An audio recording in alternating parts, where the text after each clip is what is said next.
welcome everyone to another round of Tech Talks. And today we are talking about messaging deliverability. This is a topic that is very close to my heart.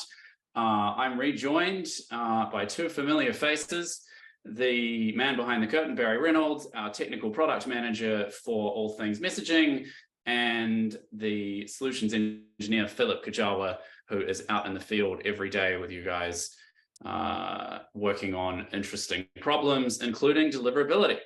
So we're going to cover a few things today. We're going to talk about the difference between the top performers and everyone else. We're going to talk about some quick wins and some best practices to really maximize your deliverability rate. And we're going to talk about common error codes, as well as some of the more troublesome ones. There's a couple of generic error codes I can think of that we usually get a lot of questions about, and they take a little bit of time to figure out. And then, of course, we're going to have Q&A at the end. As always, if you have questions, post them in the question and answer section, and we will endeavor to cover them. So without any further ado, I'll get into the why we're even doing this in the first place. So there is a piece of content that we've recently published, our SMS and MMS deliverability guide for this year, which we published based on a sample of around about 1 billion SMS and MMS messages that were transmitted through our API towards the end of last year.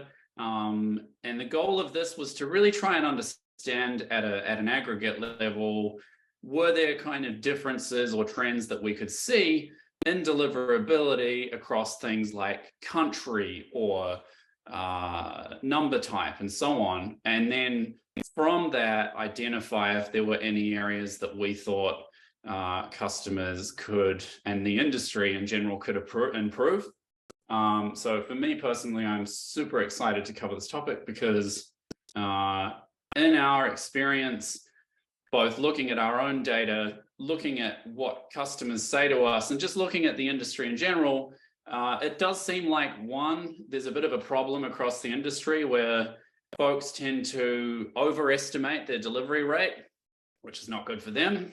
And a lot of vendors aren't really good about telling people that, they're not delivering as much as they could. The most interesting stat for me that came out of the ebook, which I'm just going to chuck the link to in the chat there now, the most interesting stat that came out of this was it's actually quite costly to not be a top performer. So if you look there, you can see that the people who have a really high delivery rate, they're about 18% ahead of the people who are average, but only a little bit further ahead of people that are low performers. So basically, if you're at the top end, you're doing really well. But if you're average or low, the people who are average and the people who are low are kind of quite close to each other. In other words, it's actually quite costly to not nail if you're not performing well, you're probably not performing very well at all. So with that in mind, I will pass over to, well, actually, no. Should I cover this one, Barry, or do you want to do it? Go for it. All right. So I guess a couple of quick wins that we see from best practices around deliverability. Please register. We keep harping on at folks about this, but it's just so obvious. And not even depending on the number type, more and more carriers are cracking down on unregistered traffic. They're charging more. They're not providing any support for it technically.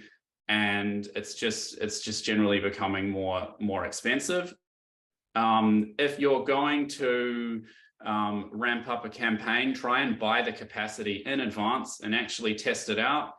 If you're particularly on toll-free and 10DLC, look at what's considered forbidden content and then don't post it because you'll probably get blocked.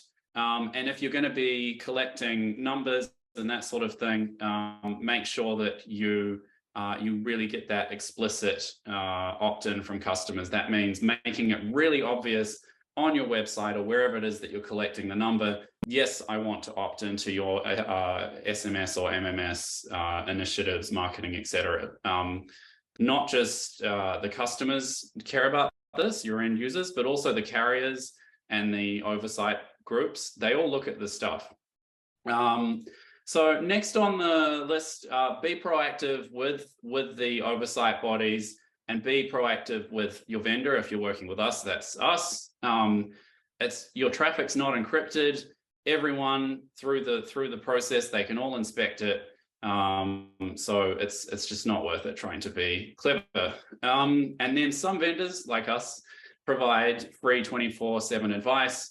It's definitely worth asking for help if you're doing something at scale. And similar to if you're going through customs at an airport, if in doubt, declare, and it'll probably result in a better outcome for you. So I will now pass to Barry, who's going to talk about the fun stuff. Operational quick. Thanks, Simon. Yeah, so operational quick wins. I mean, generally, I think you can boil a lot of this down to asking yourself, would I want to receive this message? If the answer is no for yourself and for the average user, you can gauge how problematic of a use case you have in your hands is going to be, which may determine if you want to go down that path or not. Now, the number one cause of deliverability issues I generally see is just simply a lack of compliance. So at the end of the day, all carriers have their own codes of conduct for sending messages through their network. Now, there is some variance in each one, but by and large, they're all heavily based off the CTIA best practices and guidelines handbook. So if you conduct your own campaigns / use cases in line with this handbook, I mean, you've completed a lot of the baseline / prerequisite work in order to see success with messaging. So, for example, if you didn't explicitly have a reply stop to opt out at the end of your message, AT&T, for example, have stated they actively seek to block those messages / lower the reputation scores of those campaigns numbers, which overall will increase the filtering on your traffic. So then we have MALG, which stands for Messaging, Malware, and Mobile Anti-Abuse Working Group. Long-winded, I know, but they've graciously outlined best practices and domain handling as it relates to sending messaging traffic. So there's general advice such as having personable domains which are related to the brand itself, not having public URL shorteners, which, by the way, AT&T actively seek to block. Also, don't rotate your URLs, for example. A lot of people seem to think that they can game the system and evade filters by doing rotation, but at the end of the day, these are anti-spam vendors. They know what they're doing. If anything, I've seen it do far more damage than good for overall traffic.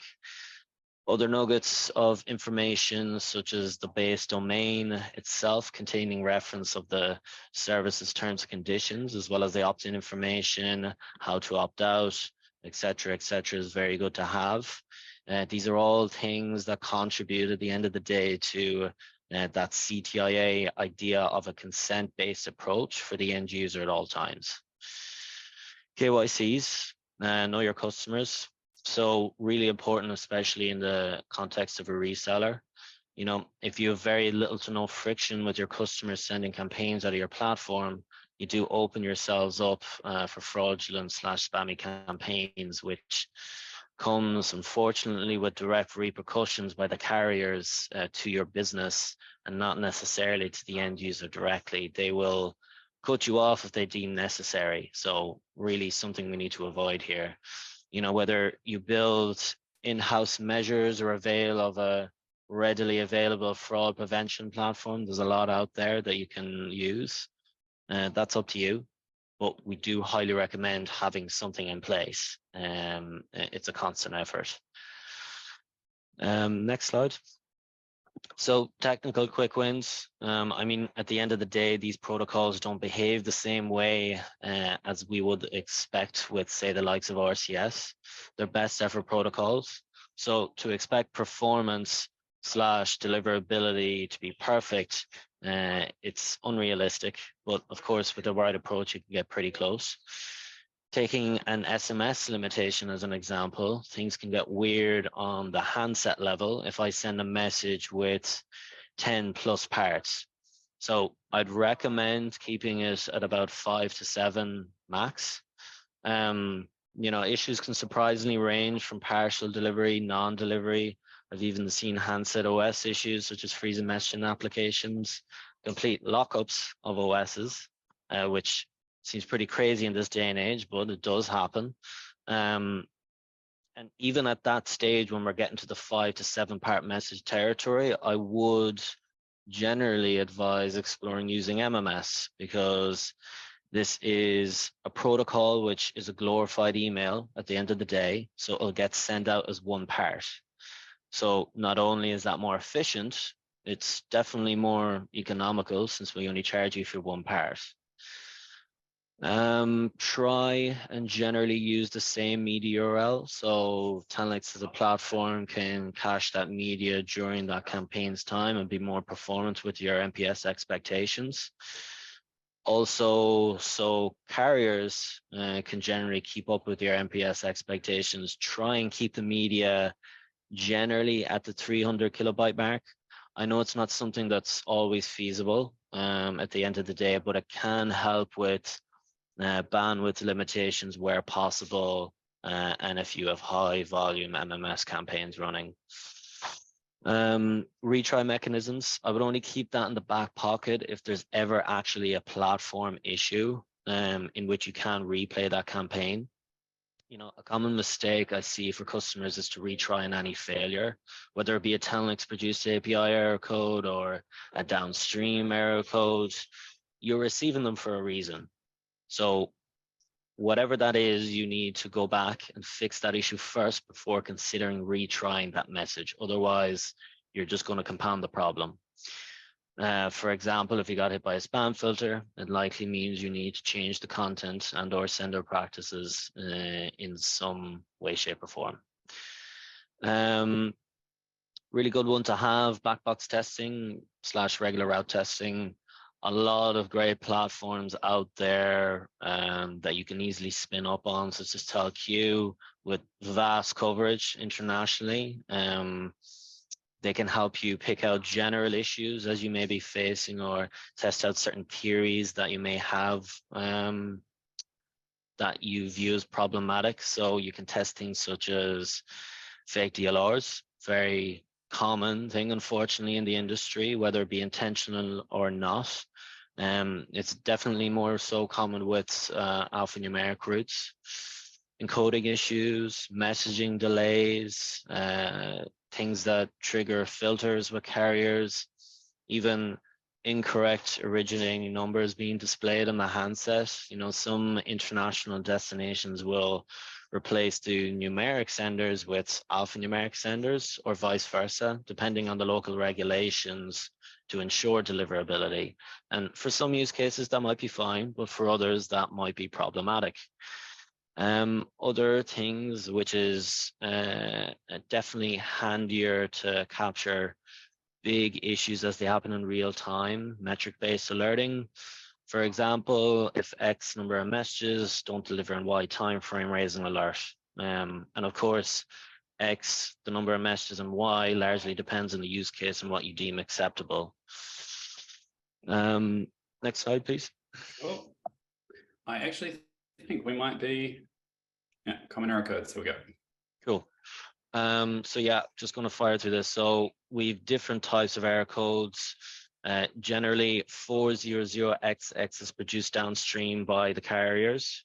403XX is produced by Telnyx. As we said earlier, both are indicative of a change needed in your sending habits before going back and retrying. 4001, 40012, very common one to happen. Spells to me that you may not have properly scrubbed your subscriber lists, which would bring up concerns from the carriers about the use case and how the numbers have been opted in.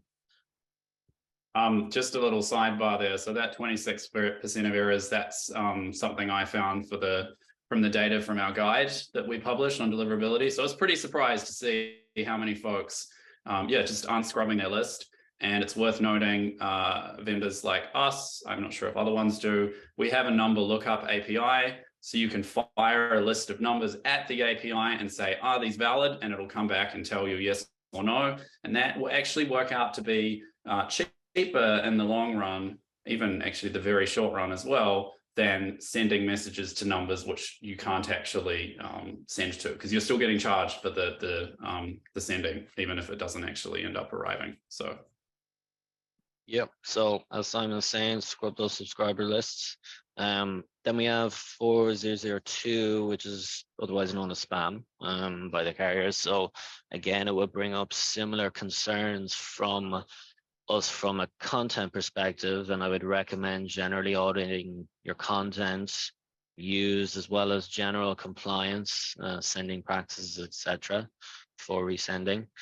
4008, generic catch-all. Unfortunately, sometimes we just get a generic error code back from the carriers for generic issues, such as nominal things like the handset being turned off, outside of coverage, no prepaid funds, etc., etc. Not something that happens that often these days, but still does.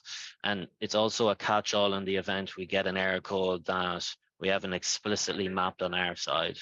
And yeah, cool. I'm gonna hand it over to Philip. Yeah, so this is a great section for Philip to cover. He's going to fill up your minds with knowledge on troubleshooting these. These are two also from the report I found. This was a very, very common error message. And as Barry said, it can be a little frustrating for folks because it's quite broad. And then this is where you can hopefully get some field experience in terms of how we go about troubleshooting it. Yeah, absolutely. Thanks, Simon. So again, some common criteria that we see for the 4008 error code, and this is all coming from the downstream carriers. So a lot of this advice was provided by the big three in the US and Canada. Destination phone number is not valid and not a valid subscriber on the destination carrier network. Again, the number may be a number that's active with the carriers, but it may be a number that's not assigned to a specific subscriber. So you might be sending to sort of a ghost number, if you will. A second reason for getting this error code is the destination phone number cannot accept SMS messages. The reason for this is it could be a flip phone, or it could be a device that just doesn't support SMS. It could be a smartwatch, for example, that just doesn't support SMS. And so the destination phone number just can't receive SMS. A phone number is associated to a prepaid account, and prepaid account has run out of funds. So this is a common one, and this is probably the more common reason for this error code. We see customers sending messages to end users that are on prepaid plans with either T-Mobile, AT&T, Verizon, and some of these prepaid accounts are not topped up. You need to make sure that they are active and in good standing before sending a message to these accounts. Yeah, again, to Vari's point, if you ever get this error, you want to make sure that you are making sure that your lists are clean that before you start sending to the users that you are. Another reason for the 40,008 is the account is associated to destination numbers that is suspended. Again, very similar to the prepaid cause, but this is more for postpaid. If you have you're sending lists to postpaid customers who have suspended numbers or suspended accounts, you want to make sure that those lists are clean. For T-Mobile specifically, this error code could be because the subscribers on a block list, or they are have message blocking enabled. So if you're on T-Mobile, we see this more common on T-Mobile, but sometimes it does happen on AT&T as well. If they have message blocking enabled, they don't want to receive messages, or you have a customer or end user that has a grandfathered account where they have to actually pay to send and receive messages, they might actually opt in with their carrier to have message blocking enabled on their device or on their account. So those are the some of the common reasons for 40,008. In terms of 40,002, spam flagged and not delivered. So the first reason for getting this error code is the link reputation. If you have in the message body of a link that's added to the message body, there's something called a spam fingerprint that gets generated, and that spam fingerprint is dependent on the actual domain itself. So you want to look at the reputation of the domain, make sure that the domain is not too new. If it is new, then you want to have some messages sent out using that domain, and you want to make sure that the domain hasn't been reported for spam in the past. There's also another reason for 40,002, it's velocity block. If you're sending too many messages to the same subscriber, you want to make sure you avoid that in a short period of time. Prohibited content, as Bari kind of mentioned, shaft, C, sex, hate, tobacco, firearms, alcohol, tobacco, cannabis. You want to make sure that the message content doesn't contain keywords in any of these categories. Cool. All right. So this slide, I compiled a list of some of our most common questions we get in relation to deliverability, and I will leave it to the gentleman to cover these. I think Philip, maybe. So what is delivery timeout? This happens when we do not receive a delivery receipt. So when you send a message to an end user, what happens is you'll get a DLR, a delivery receipt, that the message has been delivered to the carrier that the end user belongs to. Sometimes what happens is we don't receive DLRs from carriers. And if we don't receive a delivery receipt from a mobile operator within a 4-hour period, we get a delivery timeout error. We'll tell you that delivery is unconfirmed in our MDRs. What is the difference between delivery across number types? Generally speaking, delivery is better for across toll-free. So with toll-free, you have delivery to the handset. You get the DLR that the message has been delivered to the handset. With long codes, deliverability is to the mobile operator that belongs to the end user. So if you're delivering a message to a subscriber that's on T-Mobile, you'll get a DLR from T-Mobile. You won't get it from the handset, unlike toll-free. Does registering numbers for 10DLC help? Yes, it does, absolutely. Bari can probably speak more to this, but generally the numbers speak. And what we see generally is that with 10DLC registration, we see far more successful messages being delivered. We see less filtering done because that use case has been vetted and verified by the mobile operators. So yes, generally we do see a higher success rate with deliverability when it comes to registering numbers for 10DLC. And Bari, I'll pass this last one over to you. Sure. And just on that point, and I guess questions 2 and 3 kind of correlate to each other somewhat. In terms of deliverability across number types, it goes short code, toll-free, long code, right?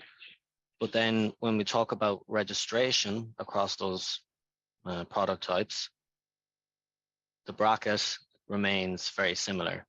So getting into long code is generally the easiest to spin up at the moment, and short code being the toughest. But on short code, there's essentially, because you've went through a rigorous vetting process with carriers directly, there's just no filtering to take into account whatsoever. It's more so any deliverability issues are going to be purely technical.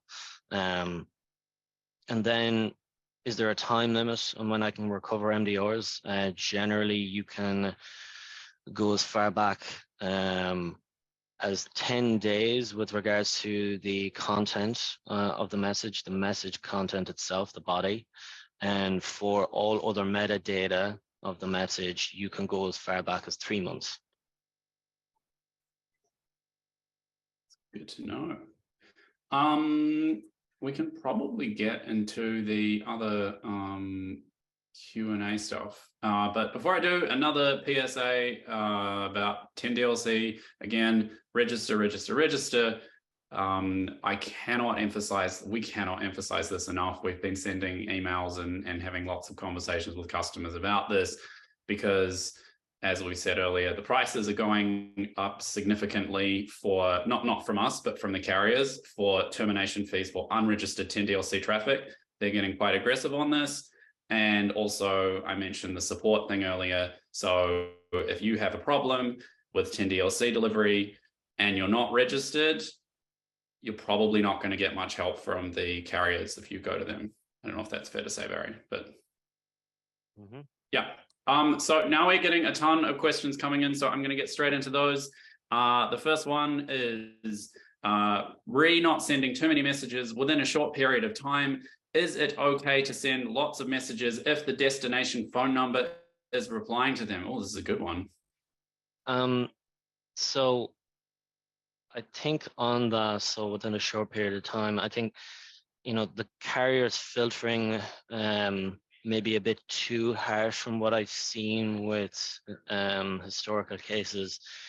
When they see a huge onslaught of messages to the handset without a reply, then that will constitute grounds with them, unfortunately, to have fake DLOs. Now, if there is replies in there, I can't say that it does get better because, we're more in a two-way conversational transaction. But that's not to say that it will never happen. Unfortunately, fake DLRs happen all the time. Carriers don't tell us because they don't have to change their filtering mechanisms. If people want to evade it, but I will say it definitely helps if the conversation is two-way in nature. If not, would generally avoid that scenario. Cool. Next one, are the codes of 400XX downstream error codes and 403XX Telnyx error codes considered soft bounce since they are related to technical issues? So what I'm going to assume by soft bounce is I'm going to assume that's an API level rejection. And if that's the case, that is true. 403XX is something you can see directly by an API rejection. And of course, if it's rejected at that level, we don't charge for that message. If it does go downstream and you get a 400XX error code, you have been charged for that message. Cool. Okay, and next one is you mentioned. Hang on, sorry. You mentioned leveraging third-party anti-spam fraud platforms. Are there any specific ones that your customers are having success with? We do an recommendation here. Yeah, I generally say Google this to see what is tailored towards a use case. I have heard of a couple where a customer has had success. I think a big one is a platform called Sift, SIFT. Give them a look up. I'm not sure what the barrier of entry is for a platform like that, but could potentially be something you could use. Again, give it a Google as well. There's a lot of solutions out there. Cool. All right, so that's that one. By the way, someone also asked about the number lookup thing to verify if a number is in good standing.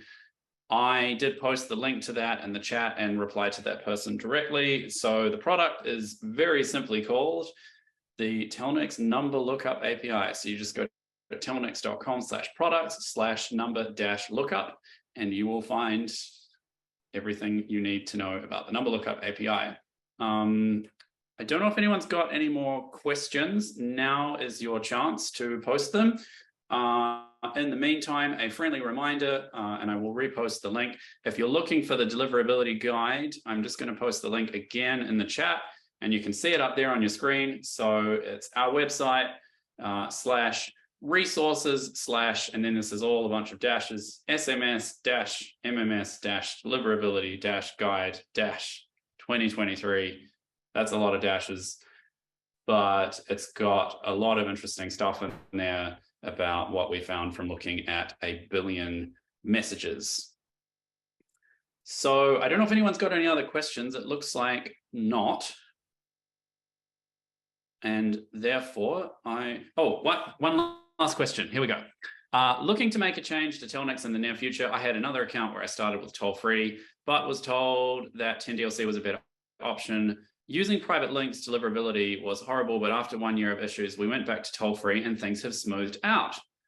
Are shop RT links just an ongoing issue with 10DLC? I'm not sure if shop RT is a typo or there is actually a short links just an ongoing issue with 10DLC? I wouldn't say so. I would say, again, back to the baseline, CTI, best practices and principles, with compliance. Also, I would think it's a good idea if you review the MOG domain best practices guide as well. The main thing about using your own private links is building reputation, having other prerequisite steps like the base domain, having the terms of service, etc. So all of that will add up to a higher reputation score with the carriers and reduce deliverability issues. You know, again, as we said, short code toll free, higher bracket than long code to get into, so there will be a little bit less issues. But if you're willing to put in the time on long code, it's of course generally a cheaper option in the long run, right? So it's good to work towards that dependent on the use case. Right on. Okay, well, we've just gone slightly over time. I'm going to wind things up. If anyone has any other questions, I recommend hop on over to telnyx.com/contact us. You get to talk to lots of wonderful people like Philip. I don't know if Barry is manning the phones himself, but maybe if you ask real nice, maybe he can talk to you. So that's everything from us. I don't know if you guys, from me, I don't know if you guys have anything to add or no. Cool. Well, we'll wind this one up. I will work on getting the recording out to everyone who's attended, as well as the people who couldn't. And we look forward to catching you at our next webinar, which I think is going to be about the state of 10DLC. Should be interesting.